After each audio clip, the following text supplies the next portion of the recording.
you have Gregory of Caesarea, which is an interesting way of referring to this individual.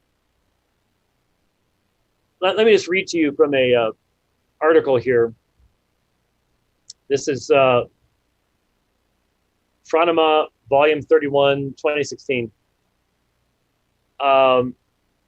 Before Gregory was willing to accept his ordination, he demanded that he be allowed to consider the form of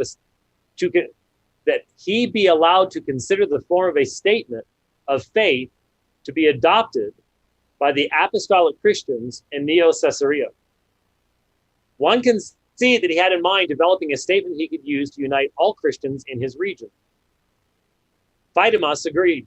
According to Gregory of Nyssa, being inspired by a waking vision, Gregory developed a statement of faith that has come down to us under Gregory's name. Now, here is what, in essence, the statement says. One God, Father of a living Logos, who is subsistent wisdom and power and his eternal impression. Perfect begetter of a perfect one, Father of an only begotten Son. Now, this is a I would identify it as a literalistic translation.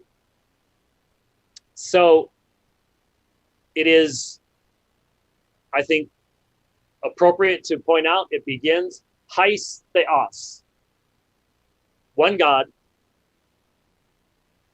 and then the next paragraph begins Hais Kurios. Hais Theos, Hais Kurios. Now, I ask that portion of my audience that focuses upon these things, and I would encourage all portions of the audience to focus upon this.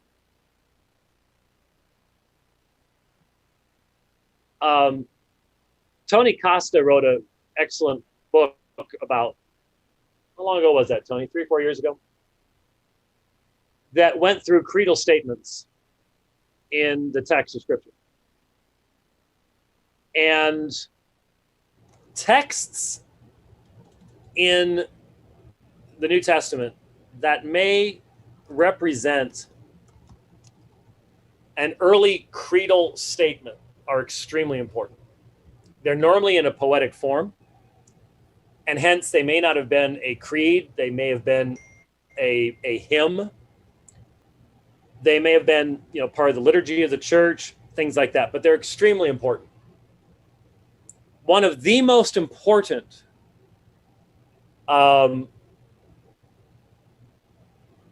proto-creedal or early creedal statements that we know of is 1 Corinthians chapter 8, verse 6. If you haven't memorized it, may I challenge you to do so.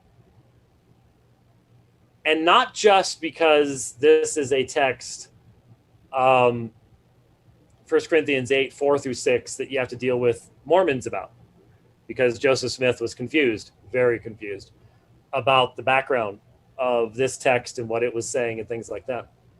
But beyond that, 1 Corinthians 8:5 says, for even if there are legomenoi theoi, those that are called or named gods, whether in heaven or whether upon earth, just as there are theoi poloi, kai kurioi poloi, just as there are gods many and lords many. On this earth, polytheism, idolatry, it's everywhere. So, for even if there are so-called gods, al hemin, but to us, so this is what's called the adversative use of Allah, but to us, hais theos ha pater. Hais, one, theos, God, ha pater, the Father.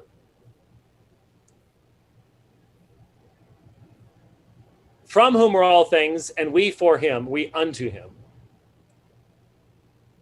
kai hais kurios, Jesus Christos, and one Lord, Jesus Christ, through whom are all things, and we through him. Now, in the modern printed editions of the Greek New Testament, that's set aside as poetry. So again, fragment of a hymn, creedal statement, whatever it might be. But notice, Hais Theos Papater, one God the Father. Hais Kurios, Jesus Christos, one Lord, Jesus Christ. So what do you have at the very beginning of Gregory's statement of faith from around 265? Hais Theos Pater Logu Zontas. So he's purposefully paralleling the primitive scriptural creedal formula, because his next sentence starts Hais Kurios, one Lord. So a lot of folks, not having the Old Testament background of the Greek Septuagint, miss the significance of this. What do I mean? When you look back at what is called the Shema. Shema. Hear, O Israel. Yahweh is our God, Yahweh is one. You shall love Yahweh your God with all your heart, with all your soul, with all your might. In the Greek Septuagint, the Bible of the early church, Akue Israel, hear Israel. Kurios hatheos hemon, kurios hais estin. Now, kurios there is representing the Tetragrammaton. And I'm going to wait till the next program to talk more about this.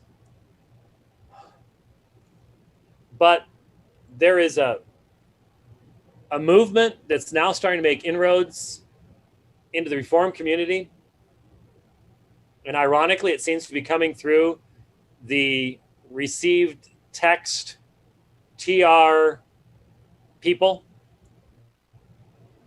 that's actually telling people that Yahweh is not only how you should never pronounce the Tetragrammaton, it should be Jehovah, but that Yahweh is a foreign god, another name for Jupiter. This is linguistically on the same level as flat earthism. And I would not personally be surprised if some of these people pushing this are not flat earthers. I mean that. It is astonishing for me to be seeing these things. I saw a Presbyterian pastor. I tried to interact a little bit on Facebook, promoting this stuff. It's like, yeah, this is what I was taught in seminary, but no, I understand that if you're going to believe in a preserved text, and it's just like, and I found out that Nick Sayers, the TR guy, is promoting the same thing, and I'm just like, oh, okay, all right. And just briefly, this person was actually saying, and then I looked and I discovered no manuscripts have the vowel pointing for Yahweh. All manuscripts have the vowel pointing for Jehovah. And I'm like, vowel pointing comes long after the days of Jesus, long after the days of the apostles. It's a Masoretic innovation. But these TR guys, some of these TR guys go, nope. Vowel pointings are inspired. And I'm just like, and so I'm posting pictures of the Dead Sea Scrolls. No vowel points. Doesn't matter. Because see, really, once you accept some of the presuppositional argumentation of the TR guys, you sort of, it's like, well, all right, I guess I'll believe that too. The point is that Yahweh did not have vowel points when it was written. When Jesus read from the scroll of Isaiah, that scroll had no vowel points. And so it's a 2-syllable word, not a 3-syllable word. Oh, and by the way, I know. Dr. Boyce directed me over to a video from Nick Sayers about this. And in a matter of minutes, I came up. And he said, James White, for example, denies that the Tetragrammaton has anything to do with the Hebrew verb form to be. And I'm like, where did I say this? I'm well aware that it is probably related to the verb form ayahe, probably in some fashion. I don't. And it's like, man, I live rent free. These guys can't make a video without making reference to me, and I'm like, I haven't thought about this guy in 4 months, and the only time I ever think about it is if someone mentions it to me. It's like, okay, whatever. So the point is, sorry to have been distracted there, but the Greek term representing the divine name, Yahweh, the covenant God of Israel, is kurios. Kurios. So when you hear someone say, Hais kurios, any Greek-speaking Jew who knew the Shema knew it was kurios hatheos hemon, kurios hais estin. So you've got hais, kurios, and theos. And so what Paul has done in 1 Corinthians 8:6 is he's taken the Shema and he has expanded it in light of the incarnation. So many people automatically and erroneously identify Lord as a lower office. There's one God, that's the highest one. One Lord. That's not in the Shema, and that wouldn't come from knowing the Greek Septuagint. So what does all of this mean? You go back to what Gregory's doing here, and Gregory is continuing a appropriate means of expressing divine truth that goes all the way back, not only in the New Testament, but all the way back to Moses. And so I'm going to keep this up. I want to spend some more time looking very carefully at this statement of faith, because it forms a connecting point between 1 Corinthians 8